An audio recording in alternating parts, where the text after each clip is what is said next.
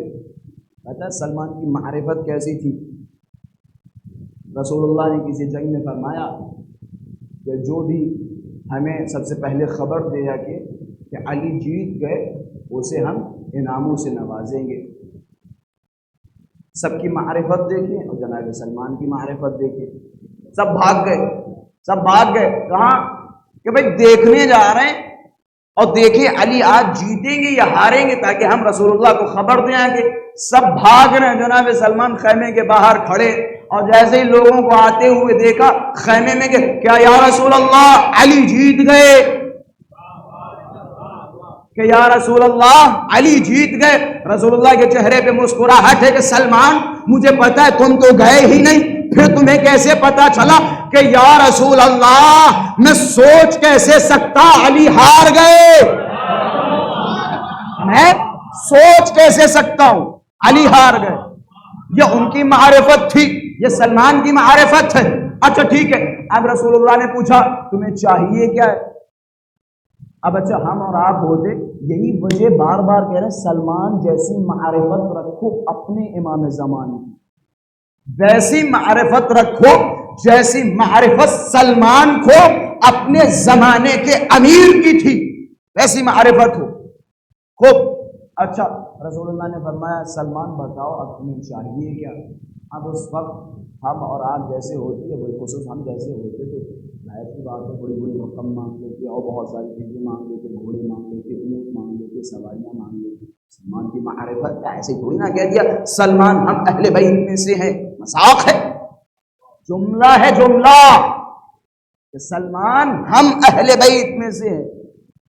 اب کہ سلمان کیا چاہیے کہ یا رسول اللہ وہ جب آپ معراج پہ گئے تھے نا اور معراج سے واپس آئے اور آپ نے کہا کہ معراج پہ علی کے فضائل اور علی کے بارے میں خدا نے 18,000 راز بتائے، اگر ان رازوں میں سے ایک راز اپنی امت کو بتا دوں تو میری امت یا تو خالی ہو جائے گی یا کافر۔ کہ یا رسول اللہ وہ 18,000 راز جو آپ کو علی کے بارے میں بتائے گئے ذرا ایک راز بتا دینا۔ یہ تھی معرفت سلمان۔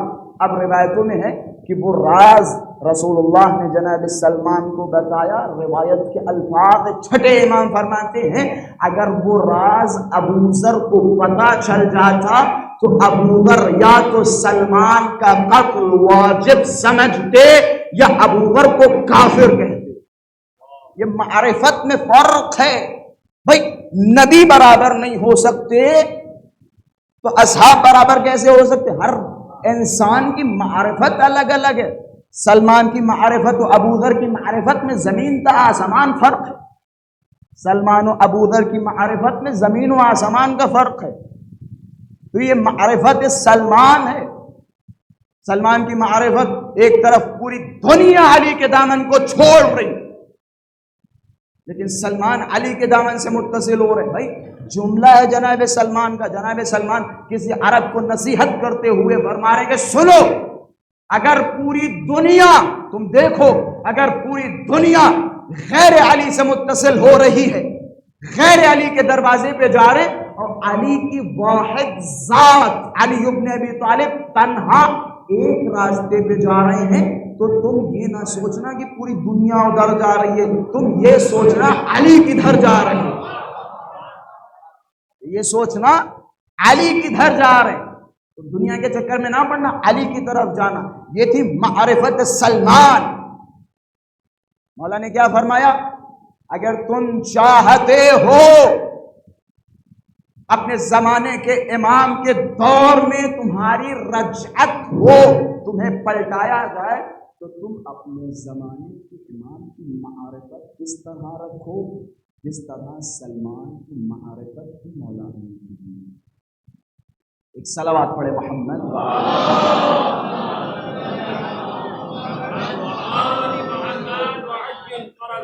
تو خلاصہ رجعت امکان میں سے، اور رجعت عمومی نہیں ہے، خصوصی ہے، ہر کسی کی رجعت نہیں ہوگی۔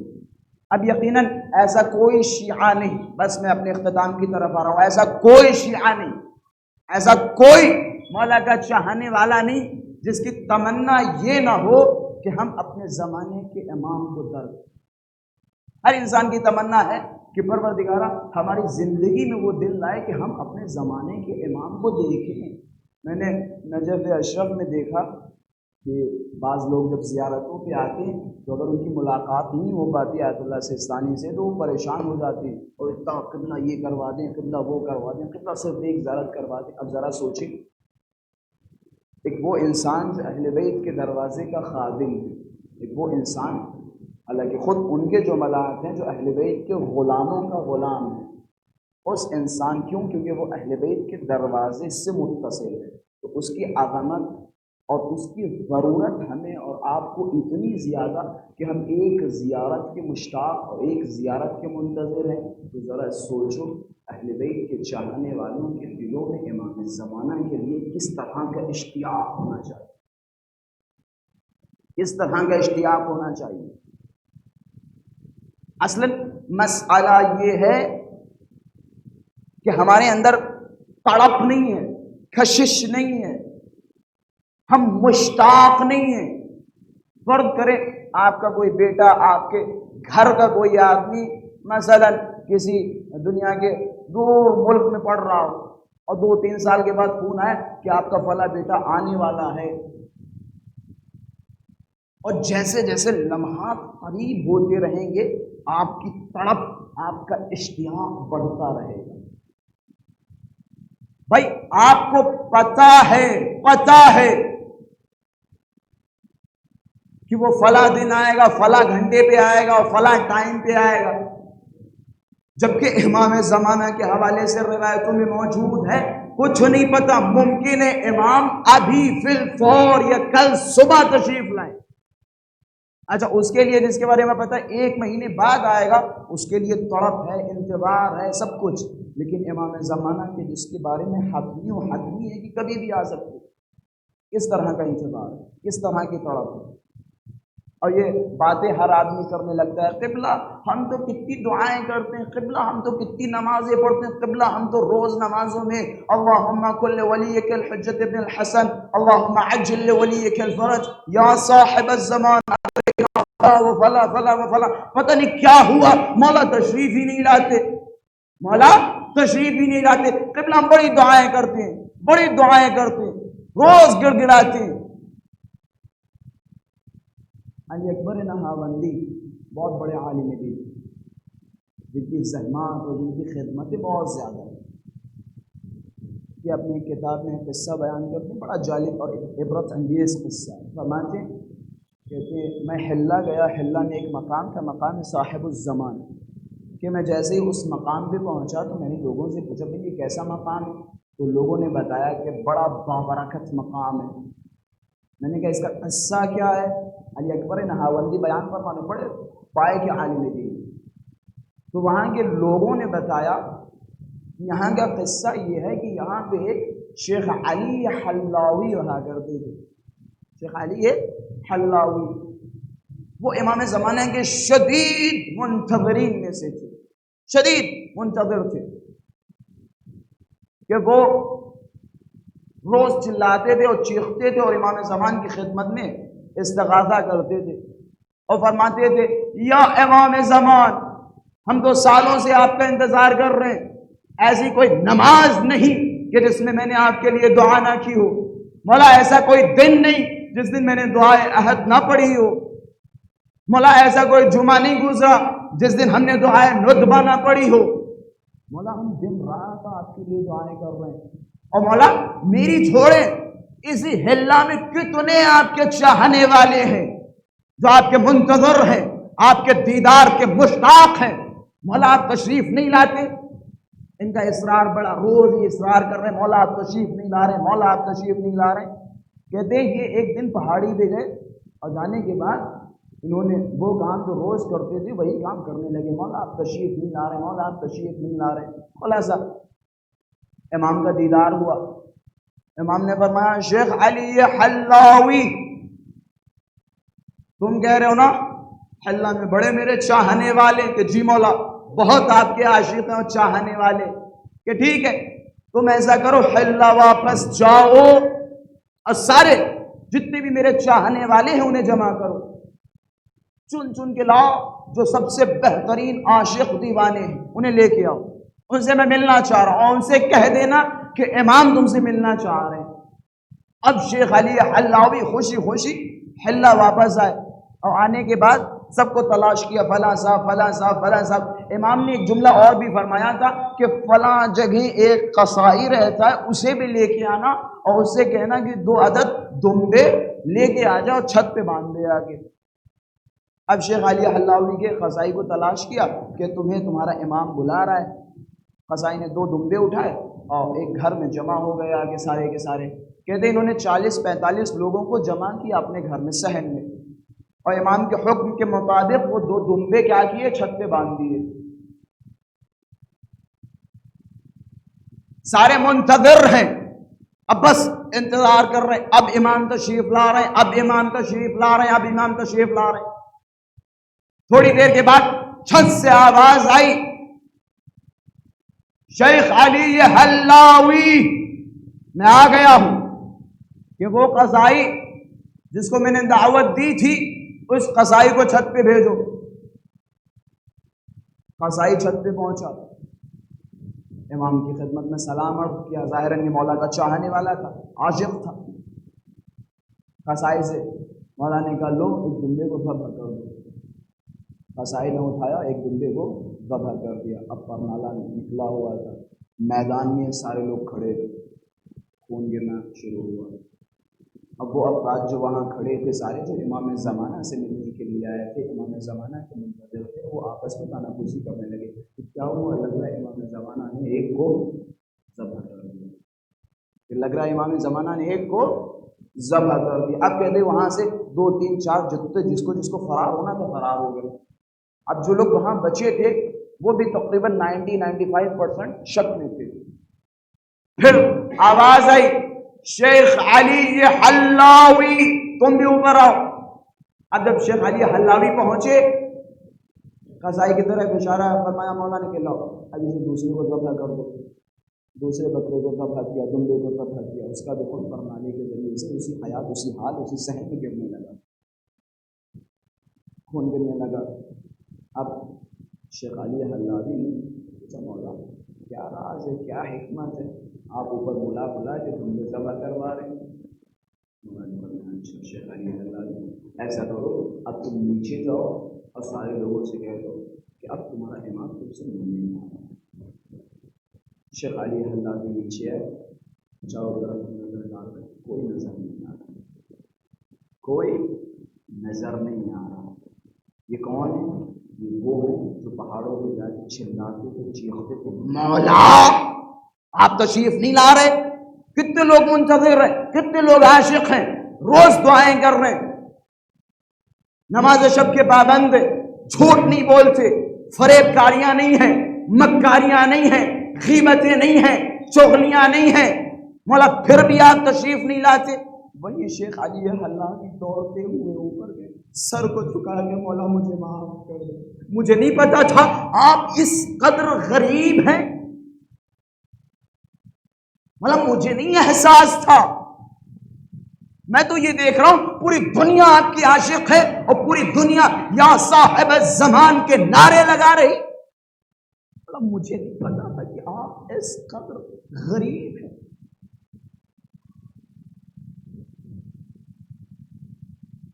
11 اماموں کی زندگی ہماری نظروں کے سامنے گزری، پھر بھی ہم نے کبھی غور و فکر نہیں کیا، ادھر کی باتیں ادھر کی باتیں فلاں کی باتیں فلاں کی باتیں، ہمیں الجھایا جا رہا ہے، ہم الجھ رہے ہیں، ہم اہل بیت کے راستے سے دور ہو رہے ہیں، ہم اہل بیت کے نقش قدم پہ چلیں۔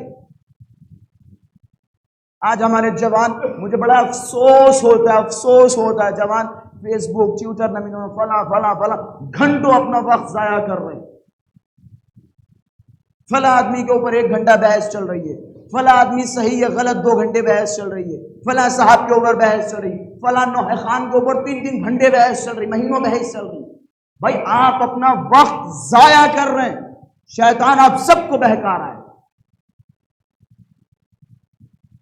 اور پھر جا کے مسجدوں میں نعرے لگا رہے ہیں. کبھی امیر المؤمنین کی زندگی کو نہیں. اور دیکھیں امیر المؤمنین کی زندگی میں وہ افراد جو کامیاب ہوئے ان کی صفتیں کیا تھی اور وہ افراد جو گمراہ ہوئے ان کی صفات کیا تھی. کبھی غور کیا؟ کہتا ہے وہ علی کہ غدیر نے جس کی ولایت کے گواہ 1,25,000 یا 1,15,000 یا 1,10,000 لوگ تھے. رسول اللہ کی رحلت کے بعد وہی علی مدینے میں کھڑا ہے، لوگوں سے کہہ رہا ہے کیا تم غدیر میں تھے؟ ہاں تھے. کہ کل آؤ گے گواہی دو گے آپ کو کہ رسول اللہ نے میرے بارے میں فرمایا من کنت مولا ہوں فہذا علی مولا. کوئی کہہ رہا ہے میرے کان کام نہیں کر رہے تھے، کوئی کہہ رہا تھا میں بڑا دور کھڑا تھا سنائی نہیں دے رہا تھا،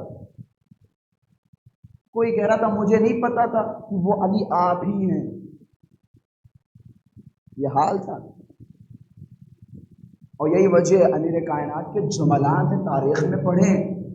لوگ آ رہے ہیں بار بار مولا آپ قیام کریں، ہم آپ کے ساتھ ہیں، ہماری تلواریں آپ کے ساتھ ہیں. مولا نے کہا اچھا تو جاؤ کل اپنے سروں کے بال مڈوا کے آ جانا. مولا بال سے کیا تعلق، ہم تو ہیں، ہماری جانیں تو ہیں آپ کے فدا کرنے کے لیے. حضرت امیر کا جملہ کہ وہ آدمی جو راہ علی میں بال نہ دے سکے کیسے ممکن ہے وہ اپنی گردنیں دے دیں گے؟ کیسے ممکن ہے وہ اپنی گردنیں دے دیں گے؟ اچھا آج کے زمانے میں معذرت میری عادت ہے میں طنز و طعن کا قائل نہیں ہوں، میں طنز و طعن نہیں کرتا، کسی کی توہین منبر پہ بیٹھ کے نہیں کرتا، کسی کو ذلیل و رسوا نہیں کرتا، ایک مؤدبانہ بچوں سے مخاطب. اچھا جو مثال وہاں پہ تھی کہ جو لوگ راہ علی میں بال نہ دے سکیں کیسے ممکن ہے وہ علی کے لیے اپنی گردنیں کٹوا دیں گے؟ کیا وہی مثال فی الحال ہمارے اوپر تطبیق نہیں ہوگی؟ وہ آدمی جو اپنے وقت کے امام کے لیے 1 گھنٹہ نہ نکال سکے، وہ آدمی جو ایک مجلس کے لیے 40 منٹ نہ نکال سکے، وہ آدمی جو ایک دعا کے لیے 10 منٹ نہ نکال سکے، وہ آدمی جو ایک نماز کے لیے 5 منٹ نہ نکال سکے، کیسے دعوے کر سکتا ہے کہ امام زمان آئیں گے ہمارے ہاتھ میں تلوار ہوگی ہم فلاں صاحب کو ماریں گے اور فلاں صاحب کو ماریں گے؟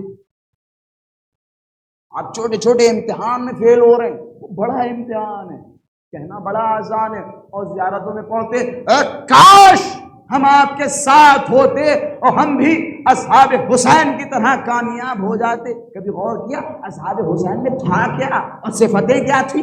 اصحاب حسین ہماری اور آپ کی طرح نہیں تھے. اصحاب حسین وہ تھے جو لپک لپک کے تیروں کو اپنے سینوں پہ لے رہے تھے. اصحاب حسین وہ تھے کہ جنہوں نے اپنی جانیں مولا پہ فدا کر دی. اصحاب حسین وہ تھے کہ جنہیں پتہ ہے میرے سامنے موت کھڑی ہے اور اپنی زوجہ سے کہہ رہے ہیں دائلم میں تمہیں طلاق دیتا ہوں. کیوں؟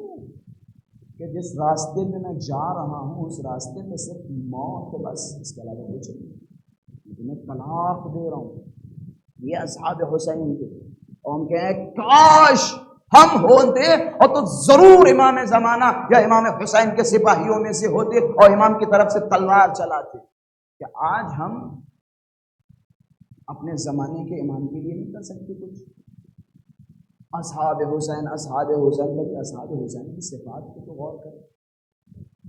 امیر المؤمنین کے زمانے میں نے کہا نا کہ کس طرح سے لوگ ارے مولا ہم یہ کرتے، مولا ہم وہ کرتے، مولا نے کہا جاؤ بال کٹوا کے آؤ. بال نہ کٹوا سکے تم میری مدد کرو. حضرت کی انتہائی غربت اور تنہائی بتاؤں،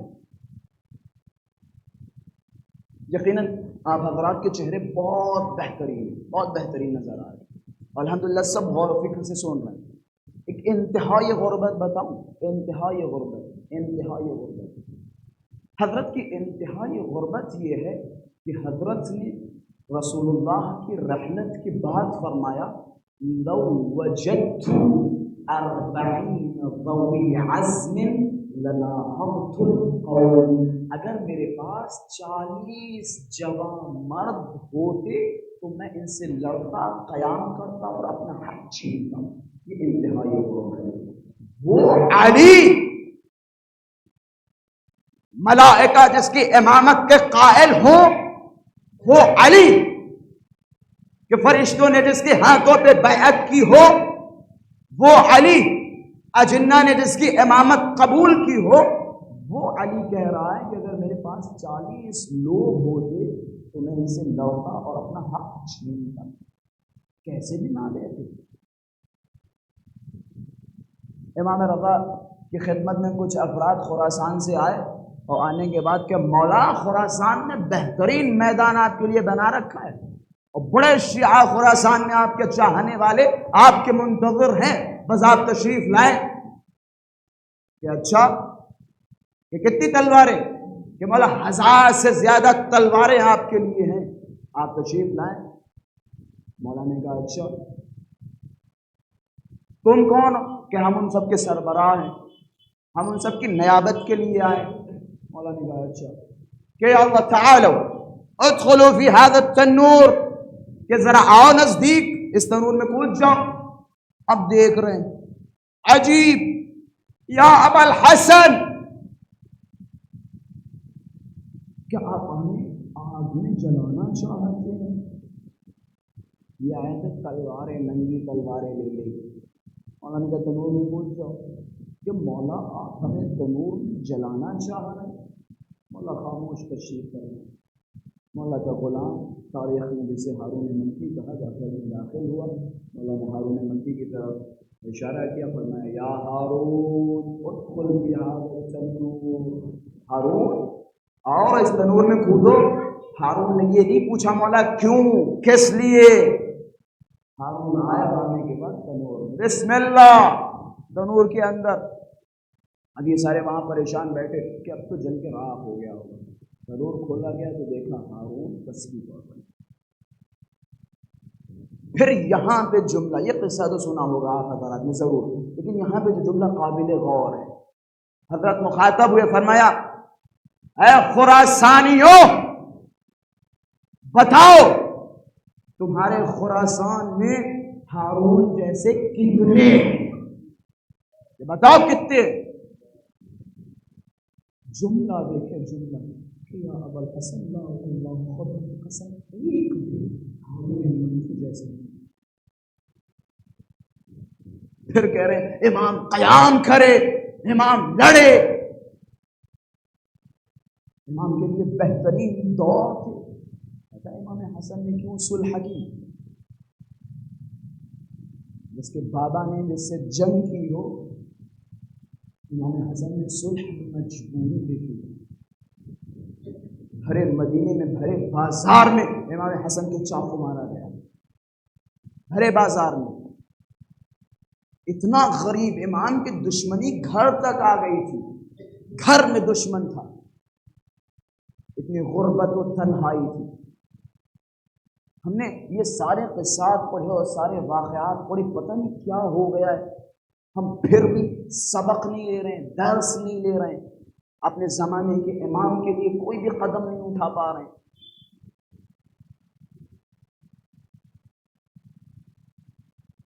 امام سے پوچھا گیا مولا آخری امام کا نام قائم کیوں؟ تو حضرت نے فرمایا لأنه يقوم بعد موت ذکر، کیونکہ وہ قیام فرمائیں گے جب ان کا ذکر مل چکا ہوگا. شاید خدا نہ کرے یہ حقیقت ہو، لیکن کیا آپ کو نظر نہیں آتا امام زمان کا ہلکا ہلکا ذکر کتنا کم ہو چکا ہے، لوگ کتنے غافل ہیں. امام زمانہ کے حوالے سے بہت زیادہ غفلت ہے، بہت زیادہ غفلت، بہت زیادہ غفلت. امام زمانہ کی معذرت کے ساتھ میں جملہ کہتا چلوں اور کوئی اپنے اوپر نہ لے. امام زمانہ کا فی الحال اگر مجلسوں میں تذکرہ کیا جائے اور فی الحال بیان کیا جائے تو کہتے ہیں مزہ نہیں آ رہا ہے، مزہ نہیں، پتہ نہیں کس مزے کی تلاش میں. پتہ سب سے بہترین مزہ کیا ہے، لذت کیا ہے؟ سب سے بہترین لذت یہ ہے کہ انسان اپنے وقت کے امام سے بہترین لذت.